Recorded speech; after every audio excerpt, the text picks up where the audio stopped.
Walaupun peperangan di Eropa telah berakhir, tetapi karena semangat juang tentara Jepang masih tinggi, mengakibatkan Perang Pasifik terus berlangsung. Walaupun kota-kota penting di Jepang telah mengalami serangan dari bom sekutu, tetapi keadaan ini tidak menyebabkan tentara Jepang menyerah. Karena tidak sabar, akhirnya pada tanggal 6 dan 9 Agustus 1945, Jepang dijatuhi bom atom oleh sekutu, dan akhirnya dalam Perang Asia Timur Raya atau Perang Daitoa, Jepang mengalami kekalahan besar.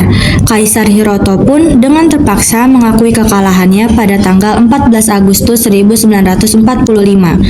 Berita tersebut lalu tersebar ke seluruh dunia dan berhasil diketahui oleh pemuda. Dan pemuda yang pertama kali mengetahuinya adalah Sultan Syahrir. Selamat siang. Ya, selamat siang. Ada keperluan apakah kiranya Anda datang ke sini, Bung Sultan? Saya hanya ingin memberitahu bahwa saya telah mendengar berita kekalahan Jepang dari para sekutu. Bagaimana Anda bisa mengetahui hal itu? Bukankah semua stasiun radio milik kita diambil oleh tentara Jepang? Memang, semua radio milik kita sudah disegel, tapi kami mendengar berita ini dari radio gelap yang kami buat sendiri. Bahkan, kami selama ini masih mengamati jalannya perang secara sembunyi-sembunyi. Ini adalah berita yang sangat baik. Oh ya, bagaimana kalau kita memanfaatkan kesempatan ini untuk memproklamasikan kemerdekaan? Dan bagaimana kalau pernyataan kemerdekaan tidak dilakukan oleh PPKI? Memangnya kenapa? Karena saya khawatir bahwa kemerdekaan ini dicap sekutu buatan Jepang. Tapi saya tidak bisa memutuskannya sendiri. Bagaimana jika sekarang menemui Bung Karno? Baiklah kalau begitu. Akhirnya, mereka menemui Bung Karno yang saat itu menjabat sebagai ketua PPKI. Permisi, selamat siang. Ya, selamat siang. Ada perlu apa ya? Apakah Bung sudah tahu tentang berita kekalahan Jepang? Ya, tapi saya belum yakin sepenuhnya tentang berita tersebut. Bung, apakah kita bisa memproklamasikan kemerdekaan tanpa campur tangan PPKI? Saya rasa tidak mungkin, dan saya pun tidak bisa memutuskannya sendiri. Pada hari berikutnya, Bung Karno dan Bung Hatta didampingi oleh Ahmad Subarjo pergi ke kantor pemerintahan Jepang untuk mencari informasi. Usaha itu gagal karena semua pejabat dipanggil ke markas besar angkatan perang. Kemudian mereka bertiga pergi ke rumah Laksamana Maeda, yaitu kepala perwakilan angkatan laut Jepang di Jakarta. Permisi Tuan, apakah benar Jepang sudah kalah dan menyerah kepada sekutu? Saya bisa mengakui berita tersebut apabila sudah ada perintah dari Tokyo. Sejak pertemuan itu, Bung Karno dan Bung Hatta yakin bahwa Jepang telah menyerah. Bung Hatta mengusulkan agar PPKI bersidang pada tanggal 16 sampai 23 Agustus 1945 di kantor Chongsang-in di Jalan Pejabon, Jakarta. Malam harinya, utusan pemuda yaitu Wikana dan Darwis menemui Bung Karno di rumahnya. Bung, malam ini kita harus kobarkan revolusi. Dan bagaimana dengan proklamasi kemerdekaan kita? Kemerdekaan itu pasti dilakukan, tapi kita harus menunggu karena persiapannya hampir selesai. Sementara itu, Bung Hatta, Ahmad Subarjo, dan Dr. Buntaran Muatmojo tiba di rumah Bung Karno. Saya mengetahui berita tentang pengerahan tentara Jepang, dan saya mengusulkan untuk supaya kita menunggu sikap Jepang terhadap kemerdekaan yang dijanjikan oleh mereka. Kita tidak ingin mengancammu, Bung. Sekarang revolusi ada di tangan kami. Kalau Bung tidak revolusi malam ini, baiklah. Akan tetapi para pemuda akan tidak menjamin keamanan. Jika proklamasi diumumkan, kami para pemuda akan bertindak dan menunjukkan kesanggupan kami untuk melaksanakan kehendak itu. Pemuda akan melaksanakan revolusi dan darah akan mengalir. Jangan aku diancam, jangan aku diperingati. Engkau harus mengerjakan apa yang kuinginkan. Pantang bagiku untuk dipaksa menurut kemauanmu. Ini leherku, mana masalmu? Engkau boleh penggal kepalaku, engkau bisa membunuhku, tapi jangan kira aku dapat dipaksa untuk mengadakan pertumpahan darah yang sia-sia karena hendak menjalankan sesuatu menurut kemauan. Saya akan bicarakan dulu dengan teman-teman yang lainnya. Saat suasana yang tegang tersebut, Bung Hatta mengajak berunding keempat tokoh tersebut. Setelah berunding, mereka sepakat jika para pemuda ingin memproklamasikan kemerdekaan malam itu juga. Para pemuda dipersilakan untuk mencari pimpinan yang lain. Baiklah, kalau itu mau Bung berdua, kami tidak ingin menanggung jika sesuatu besok terjadi apabila besok proklamasi belum diumumkan. Kami akan bertindak sesuai apa yang Bung kehendaki.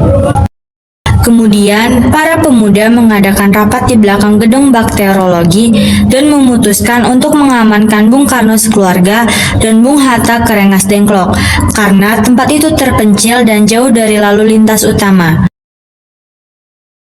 Lalu pada subuh 16 Agustus, Bung Karno, Ibu Fatmawati, dan Guntur, serta Bung Hatta dibawa ke Rengas Dengklok. Dan hilangnya kedua pimpinan PPKI tersebut mengejutkan Ahmad Subarjo. Karena merasa khawatir kepada kedua pimpinannya, ia mencari informasi. Akhirnya, ia mengetahui bahwa Bung Karno dan Bung Hatta berada di luar kota, yaitu di Rengas Dengklok. Ia segera meminta kepada pemimpin peta dan pejuang pemuda tersebut untuk mengantarnya ke Rengas Dengklok. Bisakah Anda berdua mengantarkan saya menemui Bung Karno dan Bung Hatta? Apa yang akan kami terima untuk itu? Saya akan menjamin proklamasi akan diumumkan besok, 17 Agustus 1945. Ya, saya akan menjaminnya. Baiklah, saya akan mengantar Anda. Pada 16 Agustus 1945, ia berhasil menemui Bung Karno dan Bung Hatta. Ada apa Anda ke sini? Bung, sekarang Jepang sudah menyerah secara resmi. Mengapa demikian? Karena Anda berdua sebagai wakil dan ketua tidak hadir dalam rapat tersebut. Akhirnya, mereka sepakat untuk kembali ke Jakarta malam itu juga. Dan malam itu juga, mereka mengumpulkan anggota PPKI dan pemimpin kelompok pemuda untuk membicarakan persiapan proklamasi. Mereka melakukan pembicaraan di kediaman Laksamana Maeda. Menjelang dini hari, 3 orang pemimpin PPKI merumuskan teks proklamasi di meja makan. Bagaimana kalau proklamasi kita buat singkat saja? Saya setuju dengan usulan Bung Hatta. Bung Ahmad, apakah Anda masih ingat yang terdapat pada Piagam Jakarta, yaitu bab pembukaan rumusan Undang-Undang Dasar 1945? Saya masih ingat, tapi tidak seluruhnya. Kira-kira seperti ini. Kami bangsa Indonesia dengan ini menyatakan kemerdekaan Indonesia. Baiklah, diputuskan bahwa itu adalah kalimat pertamanya. Menurut saya, pernyataan itu tidak cukup untuk menentukan nasib sendiri. Saya menganggap perlu adanya pernyataan yang menggambarkan dilaksananya kemerdekaan Indonesia. Bagaimana kalau kalimat kedua dari proklamasi, yaitu hal-hal yang mengenai pemindahan, kekuasaan, dan lain-lain diselenggarakan dengan cara seksama dan dalam tempo yang sesingkat-singkatnya. Baiklah, sudah diputuskan kalau begitu. Selesai menyusun, ketiga tokoh itu menuju serambi depan untuk menemui para hadirin yang ada. Saat itu, waktu sudah menunjukkan pukul 4 pagi. Lalu, ia membacakan hasil rumusan teks proklamasi yang saat itu masih berupa konsep.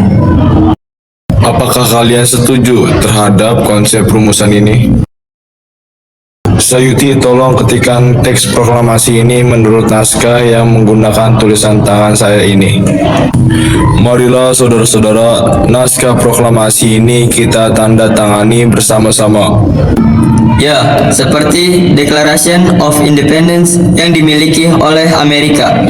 Tapi ini Indonesia, Bung, bukan Amerika. Bagaimana kalau dua orang saja tapi atas nama Indonesia, yaitu Bung Karno dan Bung Hatta? Lalu, di manakah tempat pelaksanaan proklamasi? Bagaimana kalau di lapangan Ikada? Saya keberatan karena ada kemungkinan akan munculnya gangguan dari Jepang. Bagaimana kalau di halaman rumah saya pada pukul 10 pagi? BM Dia, tolong perbanyak teks tersebut dan sebarkan ke seluruh Indonesia. Pada hari Jumat 17 Agustus 1945, rakyat berbondong-bondong menuju lapangan Ikada. Namun tak sedikit yang berbalik menuju kediaman Bung Karno. Bendera telah dijahit oleh Ibu Fatmawati, tiang bendera yang berasal dari bambu yang tumbuh di belakang rumah Bung Karno. Mikrofon yang hanya satu-satunya. Lalu selain hadirin yang datang semalam, juga telah hadir tokoh lain seperti Dr. Bintaran Martoatmojo, Ki Hajar Dewantara, Oto Iskandar Dinata, Kiai Haji Mas Mansur, dan yang lain pun telah hadir. Tepat pukul 10 WIB, Bung Karno dan Bung Hatta melaksanakan cita-cita perjuangan kemerdekaan. Dengan suara jelas, Bung Karno membaca teks proklamasi.